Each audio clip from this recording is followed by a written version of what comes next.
Hello everyone, स्वागत है आप सबका मैथमेटिक्स चैनल पे।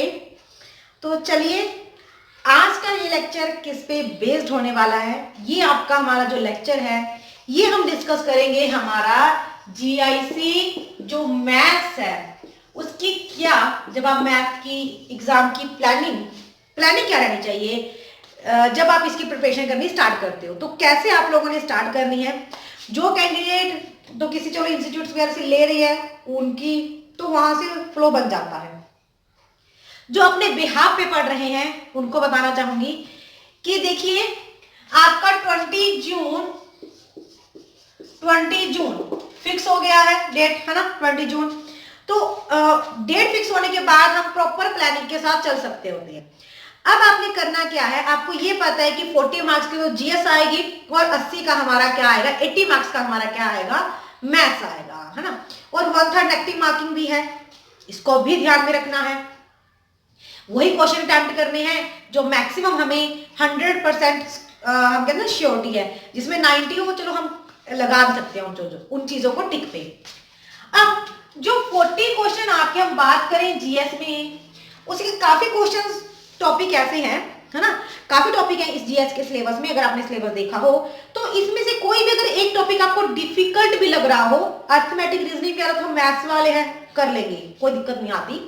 बट हिस्ट्री है, क्रिटिकल है ना, जो टॉपिक है उनमें से कोई एक टॉपिक छोड़ के बाकी टॉपिक भी अगर आप पढ़ लेते हो तो फिर भी जीएस में नियर अबाउट आप 25 का स्कोर रखो कि 25 हम जीएस से गेन कर लेंगे। तो इसके लिए रेगुलर, जैसे सिलेबस में मेंशन सब कर रखा है, भी एसएस है, किस लेवल की एसएस है, वो सब कुछ मेंशन है। सबसे मेन जरूरी होता है आपका सिलेबस वॉच आउट करना। तो सिलेबस में रेगुलर आप 1 घंटा जीएस को जरूर दीजिए। कोई भी एक टॉपिक उठाइए पहले, जैसे है ना, इकोनॉमिक्स दिया हुआ है, इसमें हिस्ट्री दिया हुआ है, जो आपको इंटरेस्टिंग लगता है एक टॉपिक उठाइए और उसकी प्रैक्टिस करनी स्टार्ट कीजिए। 1 घंटा आप इसको दे सकते हो। और इससे हटकर अब हम आते हैं हमारे जो 80 मार्क्स का, जो 80 क्वेश्चन मार्क्स नहीं है, 80 क्वेश्चंस आते हैं मैथ्स के रिगार्डिंग। अब ये मैथ्स के रिगार्डिंग +1 +2 भी है, बीएससी भी है।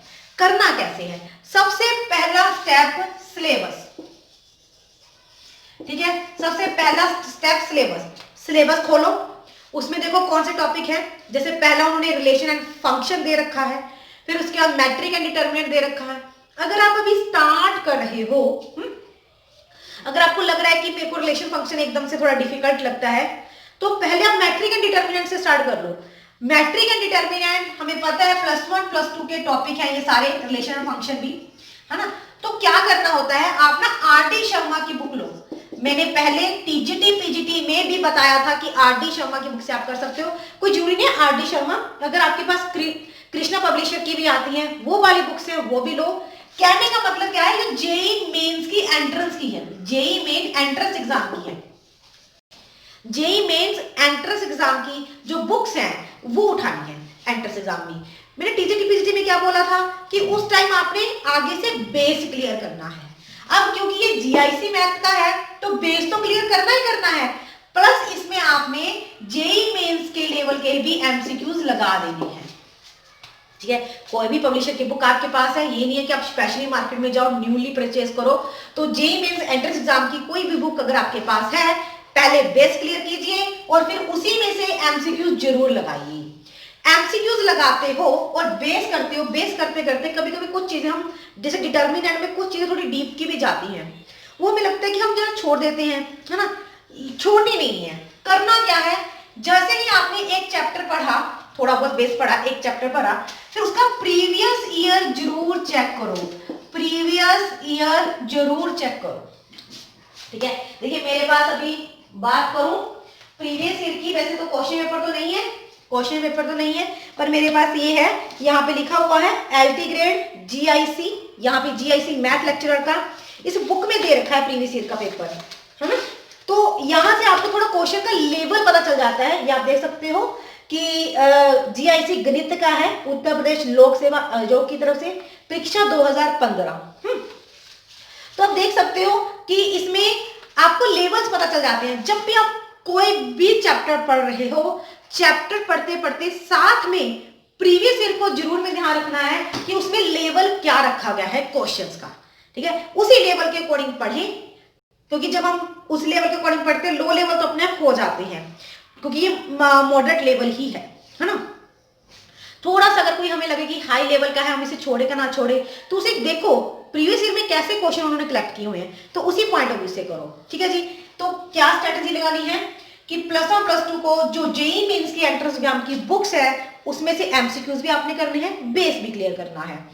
फिर आ जाती है आपकी प्रीवियस ईयर, तो जरूर देखना है, बहुत मस्त है प्रीवियस ईयर। ये नहीं पता समटाइम पीछे वाले क्वेश्चन भी रिपीट हो जाते हैं, 4 से 5 क्वेश्चन हम नॉर्मली कह सकते हैं कि रिपीट होते ही हैं। फिर आ गया हमारा सेकंड पार्ट बीएससी का।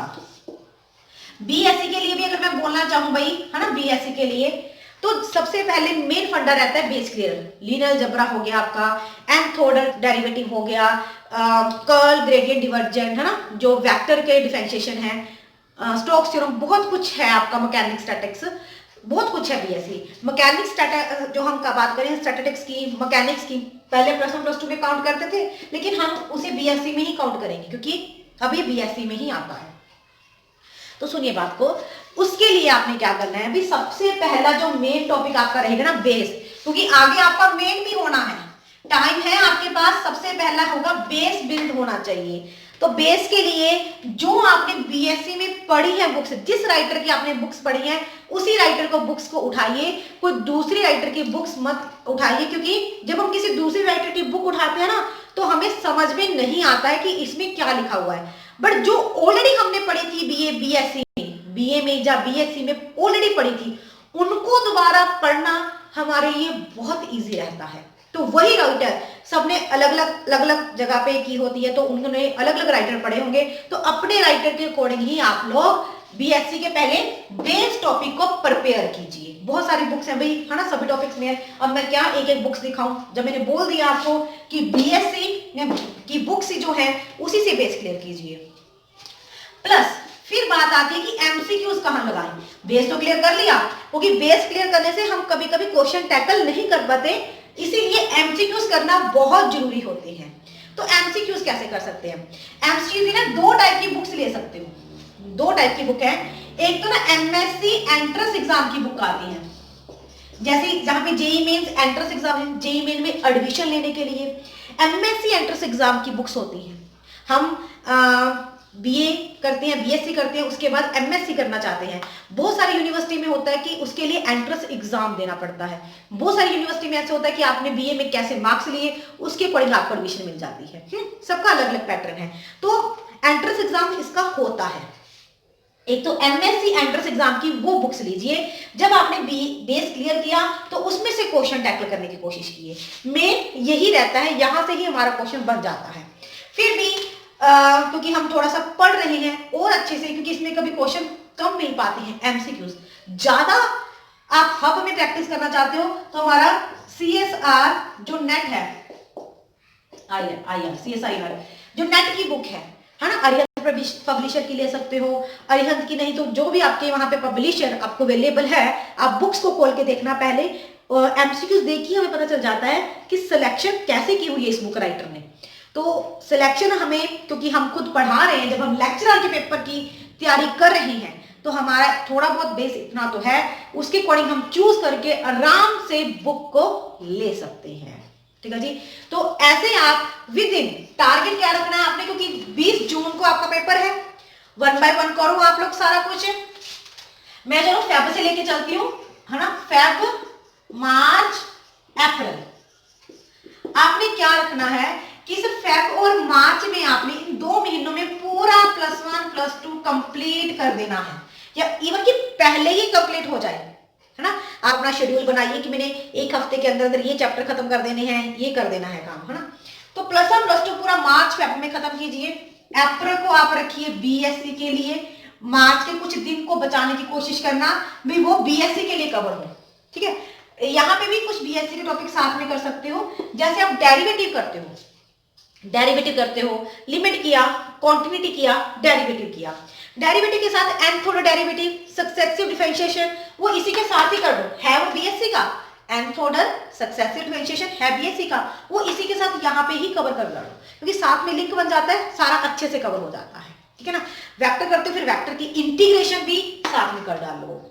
तो इन 3 महीनों में सिलेबस पे फोकस रखो, प्रॉपर नोट्स बनाओ, प्रॉपर तैयारी करो, सारा कुछ। फिर मई में अपनी पूरी जोर लगा दो रिवीजन पे। किस पे भाई?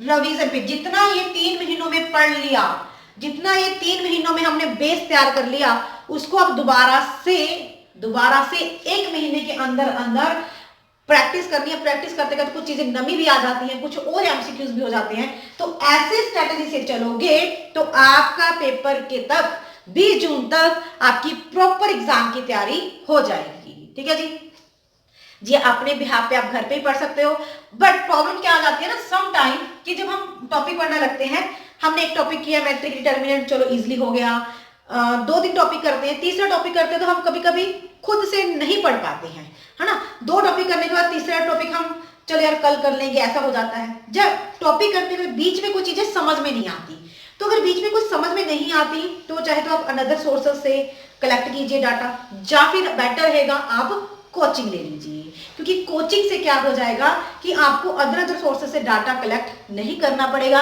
वहीं पे सब कुछ आपको प्रोवाइड हो जाता है, ठीक है जी। तो एस शेड्यूल के थ्रू आप तैयारी कर सकते हो। और आपको ये भी पता है कि हमारे भी बैच चल रहे हैं, टीजीटी के भी, पीजीटी के भी और जीआईसी लेक्चरर के भी, है ना। तो तैयारी जरूर कीजिए। टीजीटी पीजीटी वालों को जरूर करूंगी, आपको नंबर भी शो हो रहे, वहां पे आप कॉल करके इंफॉर्मेशन ले सकते हो अगर आप ज्वाइन करना चाहते हो। टीजीटी पीजीटी वालों को थोड़ा सा मन में ये हो गया है कि अब हमारी नोटिफिकेशन चली गई है तो बाद में देखेंगे जब आएगी भाई। पर ये बात करें ना, हमारा जो ईयर आ गया 2021, ये एक ऐसा साल है जिसमें उन्होंने हमारी कहे ना जो वैकेंट सीटें हैं, खाली सीटें हैं, वो भर देनी है। तो ये माइंड में लेके चलें कि अगर अभी नहीं आई, क्या पता जून में पेपर हो जाए, है ना, क्या पता नवंबर तक, उससे पहले ही हो जाए।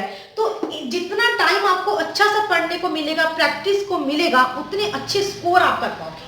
तो कोशिश कीजिए, मन में ये मत बिठाइए कि कब नोटिफिकेशन आएगी, अपने एग्जाम की तैयारी करनी शुरू कीजिए। आपके जरूर अच्छे मार्क्स आएंगे और जरूर सिलेक्शन होगी। मार्क्स हायर लेने हैं, सिलेक्शन तभी होगी, ठीक है जी। Thank you.